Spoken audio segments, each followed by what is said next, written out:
We have heard of wars and rumors of wars. Calamities are increasing, the so-called climate, environmental issue.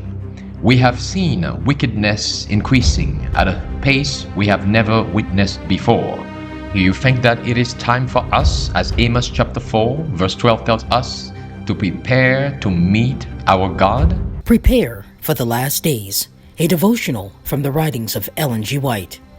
His peculiar treasure. Now therefore, if ye will obey my voice indeed and keep my covenant, then shall ye be a peculiar treasure unto me above all people, for all the earth is mine. Exodus 19 verse 5. I was shown that God's people, who are his peculiar treasure, cannot engage in this perplexing war, for it is opposed to every principle of their faith. In the army, they cannot obey the truth and at the same time obey the requirements of their officers. There would be a continual violation of conscience. Worldly men are governed by worldly principles. They can appreciate no other. Worldly policy and public opinion comprise the principle of action that governs them and leads them to practice the form of right doing. But God's people cannot be governed by these motives. The words and commands of God written in the soul are spirit and life, and there is power in them to bring into subjection and enforce obedience. The 10 precepts of Jehovah are the foundation of all righteous and good laws. Those who love God's commandments will conform to every good law of the land. But if the requirements of the rulers are such as conflict with the laws of God, the only question to be settled is, shall we obey God or man?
Not a shadow can rise, not a cloud in the skies, but his smile quickly drives it away.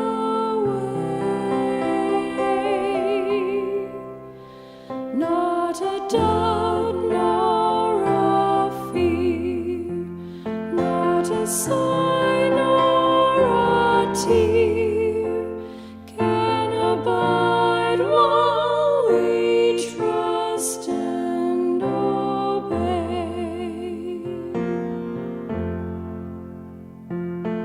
Trust and obey, for there's no other way to be happy in Jesus, but to trust and obey. Not a burden we bear, not a sorrow we share, but a toil he doth richly repay. Not a grief nor a loss, not a frown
beside in the way. What he says we will do. Where he sends we will go. Never fear, only trust and obey. Trust and obey, for there's no other way to be happy in Jesus, but to trust and obey.